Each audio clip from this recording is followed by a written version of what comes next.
It's Monday. You know what that means? It's time for a Q&A here on OTRSCentral. Hot diggity damn! That's good news, isn't it? Isn't it? Yeah, whatever. All right, so just a quick shake up to the format, at least for this Q&A. I'm just going to read questions. I'm not going to read who they're from, so if any of you get off on hearing the Schleg Daddy call out your name in relation to your question, I'm sorry you're not going to get that cheap thrill and satisfaction this time around.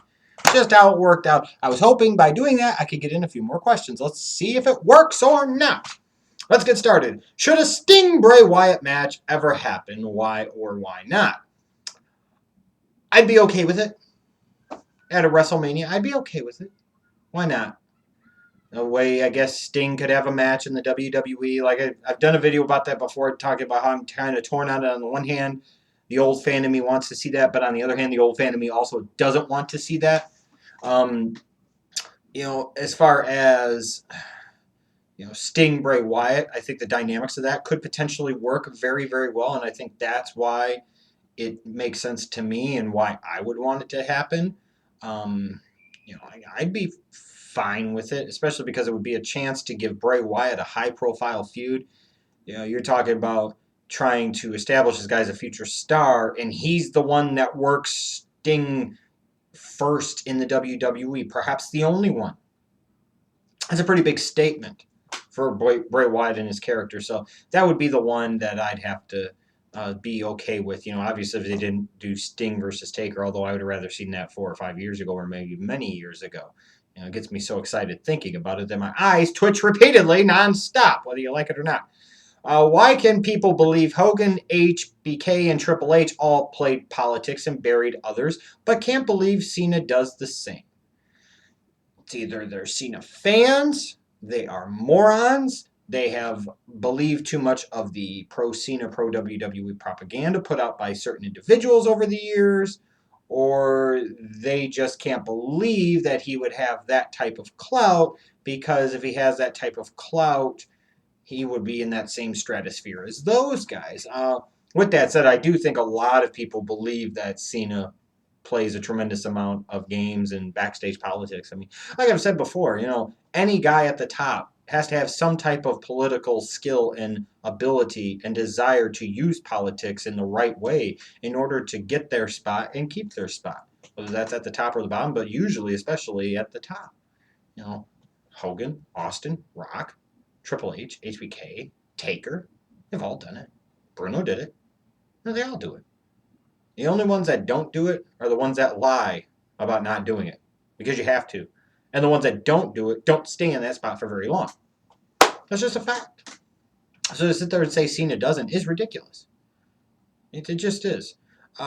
Would you like to see Luke Harper and Cesaro feud and Bray Wyatt versus Sting?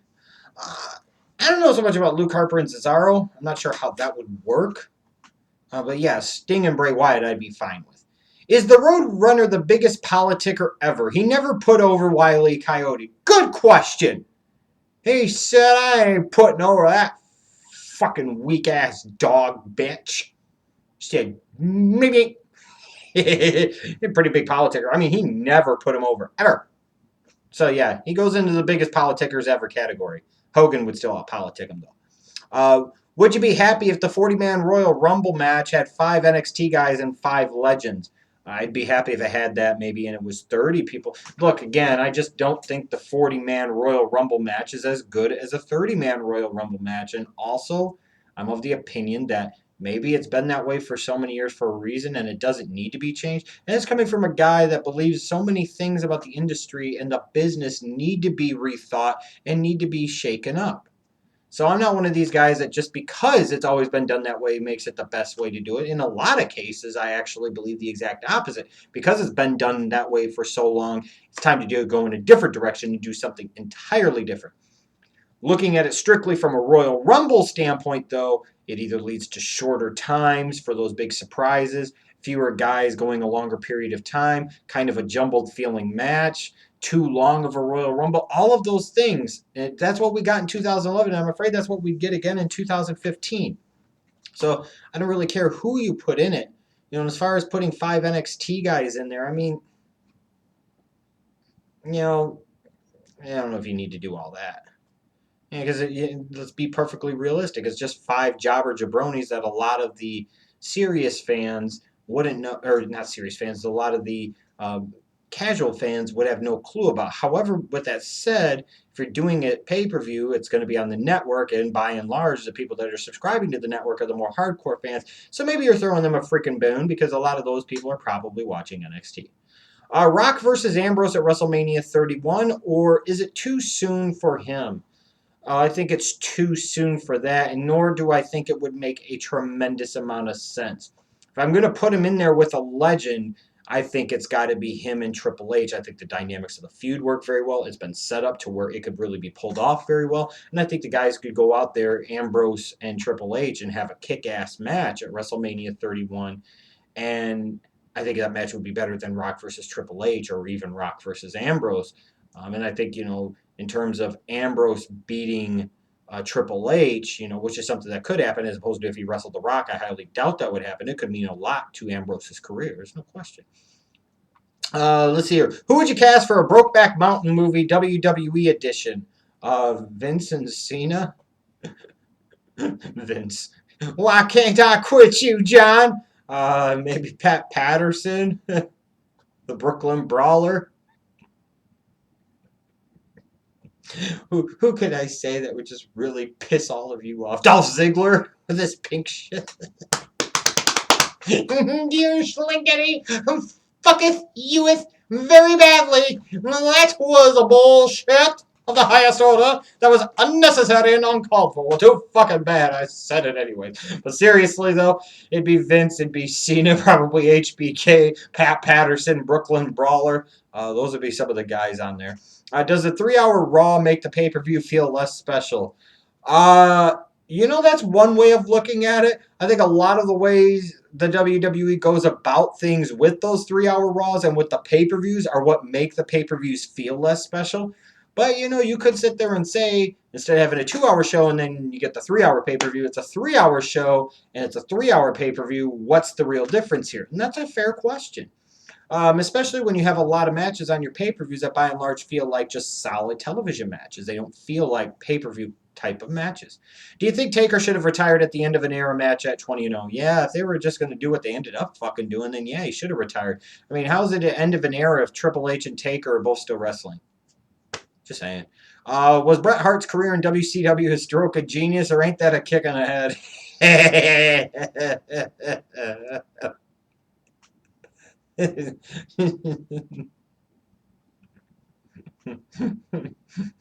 Oh, what terrible, inappropriate jokes can I say right now? Bret Hart got hit with a stroke of bad luck. Oh, what else? If he ever needed to find a different career, he could always be a part of a rowing crew saying stroke, stroke, stroke. Oh, it's just bad. I give a lot of credit to Bret, man, because strokes are really no laughing matter, and he's done his best over the years to recover and try to get back to as close to a semblance of normal life as he possibly can. A lot of people it's debilitating. A lot of people it ruins their lives, and while Bret's probably never going to ever be the same, I think he's done a really good job of picking himself up, dusting himself off, and trying to make the most out of it and make the most out of what happened. As far as the concussion things and whether or not that played a contributing factor, I don't know about all that. It's kind of like the old urban legend about Bruce Lee getting kicked in the head one too many times by Chuck Norris, and that's what caused the brain aneurysm and killed him at age 27. I think some ways that's Bret just more bullshit. Not saying that type of repeated head trauma couldn't contribute. But the way he put it in the past almost made it seem like it was specifically those concussions from Goldberg that did it, which I thought all the years and all the bumps you took, it's going to be Goldberg. Now, come on. Especially since the stroke didn't happen until 2002. I'm just saying. There's a lot of different genetic factors involved. There's a lot of factors involved in terms of diet, so I've always thought Bret was kind of full of shit on that one. It always seemed to kind of almost put it on Goldberg, even if he didn't try to blame him directly. With the Cell pay-per-view coming up, what was your favorite and least favorite Cell match and why? What would be the least favorite Cell match? Punk Ryback was pretty stupid, especially the finish. I don't know if I have one that really, really, truly jumps out as me, at least to me anyways, and says this was a drizzling shit. I know you guys probably remember this better than I do. Maybe I'm getting a little old. Well, there's no maybe about that. Favorite Cell match, I believe I answered this in the last Q&A, actually. It would either be Taker and Shawn Michaels at Bad Blood 97 or Taker Mankind, King of the Ring 98. Hire, fire, make champ. Jarrett, Dino Bravo, and Barry Horowitz. I'd hire Barry Horowitz, fire Jeff Jarrett, and make Dino Bravo the champion. You want to know why I would do it that way? Because Dino Bravo's dead. So you know what I'd be able to do? Instantly strip him of the title and give it to Barry Horowitz. And fuck Jeff Jarrett. Next question. Were you a fan of Cena during his first few years, or did you always dislike him? Oh, yeah. I love that vanilla Wonder Bread, vanilla ice wannabe rapping thugonomics Cena. This was a different character, so to speak. He was unique. I thought he had an edge to him. He was young. He was aggressive. A lot of things that I liked about that character and that I got into. I did used to be a Cena fan. It wasn't just him turning babyface and going away from the Thugonomics character alone that did it in. It's a whole series of other things I've talked about before. Random question, but what is worse in your opinion, being a Buccaneers fan or being a Bears fan? Bucks have won a Super Bowl more recently than the Bears. That's the ultimate measuring stick. Last time the Bears made it to a Super Bowl, Rex Grossman gave Peyton Manning a Super Bowl ring, so... I don't think it's great being either one of them at this point, honestly. Which match was better, God versus HBK at WrestleMania 20 or Daniel Bryan versus Orton versus Batista at WrestleMania 30? Well, the fact that, according to the WWE, Triple H and Shawn Michaels, the two of them were able to have a classic main event triple threat match for the World Heavyweight Championship at WrestleMania 20 clearly makes that the better match. He's God. But him and Shawn Michaels were still able to pull off a triple threat match with only two men in the ring. That's special. If Rock never left, would WWE be as big as it was back then today? And would there be a bigger star than Rock if no one left? I don't know. Rock probably would have been retired by this point or been part-time. No, it wouldn't have been as big today as it was back then for a plethora of reasons. I'm going there with this one, LOL. Fuck, marry, kill, AJ Lee, Paige, and Karen Jarrett.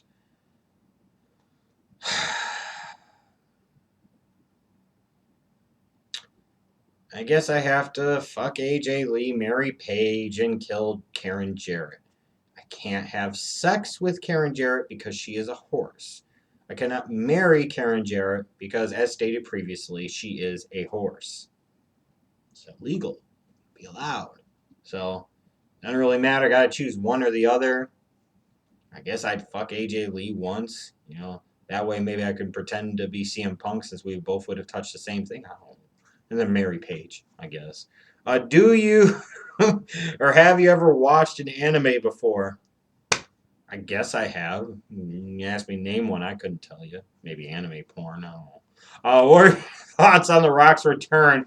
And who do you think he'll have one more? Do you think he'll have one more match? Well, I think he'll have a match, and I think they're already trying to telegraph and plant it in your mind that it's going to be him and Triple H at a WrestleMania, probably WrestleMania 31. I thought The Rock's return was pretty cool. I like how he got a little one over on the Rusev, but they didn't go all the way. It wasn't a stupid rock bottom and people's elbow. It was good television at a time where they desperately need it. Who would win a fantasy match between Sid Vicious versus Dino Bravo? What would the finish be? Well, it'd have to be a fantasy match because Dino Bravo's dead. And what would Sid Vicious's victory entail? Assuming Dino Bravo was alive, which he can't be because he's dead, it'd probably be a match. Sid would have to carry Dino Bravo's sorry ass. Dino would try to do ridiculous bench pressing that he couldn't even get the bar up for because he's bad and also dead. So what would probably happen would be Vicious would try to go off of the second rope.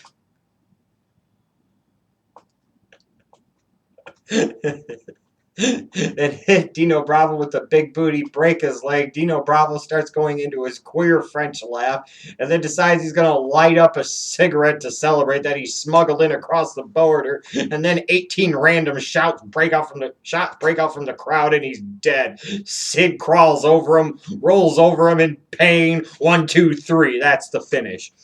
What would be your generic white Caucasian wrestling name? And it has to be far less unique than your real name. Oh God. Mitch Smith. I know he wrestles as Mitch Lightning, so that's not so bad. But you're talking about a generic ass white Caucasian name, ginger and all. Mitch Smith is pretty generic.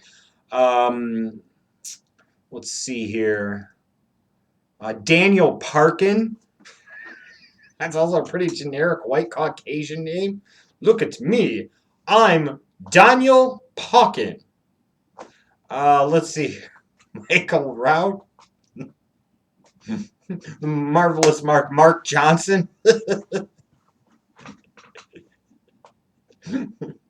Stan Jones, I don't know. There's all types of generic white Caucasian names. You want to see a lot of them? Look at the WWE and NXT roster. How far are we from the dreadful World War III? I don't know. I'm not going to worry myself to sleep every night about it, like some of those that worry about the terrorizers and the evildoers. So many people are so gullible and so naive and so foolish, especially in this country.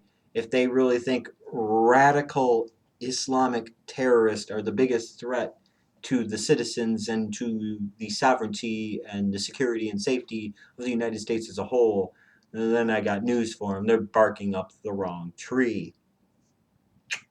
Just saying. I'm just saying.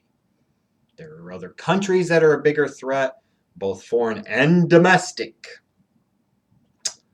There are other things at play that lead us more towards World War III. It's just this is used as a propaganda piece to lead you toward. I'm not worried about it. If it happens, it happens. It wouldn't surprise me, and we deserve it. It would just be a shame. If Jarrett does right with GFW, will your stance on him change or no? Okay, let's make sure Jarrett does right with GFW first. For all the people that sit there and say, well, he's not even involved with TNA. You know how bad that's gotten, and all the wrestlers that have said that in shoot interviews to justify why they're not with TNA anymore. Anybody ever stop and think that maybe part of the fucking reason that TNA is in the position that they're in was because of people like Jeff fucking Jarrett? So he's not there anymore. Could it be that he was a part of the problem anyways, and it's no great loss? Just saying. So you're hypothetical. No, he won't do right by it. Do you think Roman Reigns will make it to the WWE Live Malaysia tour? I'm assuming you must live in Malaysia. I don't know when that Malaysia tour is, so honestly, I couldn't tell you. I mean, if you're talking about that tour comes in like February or March, I would think he would make it. But if it's like in November or December, I wouldn't guarantee it. Any feuds that you remember where WWE had the face and heel of the feud ass backwards, such as like Christian and Orton in 2011. Most feuds of the PG era, especially the feuds involving Cena, a lot of the feuds involving Orton, Triple H, just a lot of the feuds in general. I don't have to be specific, do I? No, I really don't. Who is the real Viper? Randy Orton or his ring boner? I'll put it to you this way. Orton's a big dude. He's put together. He'd probably fuck a lot of us up. I have no doubt about it that he could fuck me up in a fight. No question about it. Bigger, stronger, more explosive, taller, longer, all these different things. But that doesn't terrify me. The ring boner terrifies me. I'm not Chase. I'm not Justin for the Tree of Woe show. I'm not awe-inspired by the ring boner. I don't aspire to touch and feel and maybe kiss the ring boner. That thing terrifies me. Unless you're comparing it to Randy Orton trying to RKO me on a table, then that's a different story. I think the thing that would cause more long-term psychological, emotional, and physical damage potentially to me is the raging ring boner. I'm just saying. So thanks to all you guys that submitted your questions. Hope you liked that. I was hopefully able to get through a few more of them today. Be back Wednesday for another Q&A. Stay tuned all week long for content. Maybe some of it even good on this channel. Fuck if I know.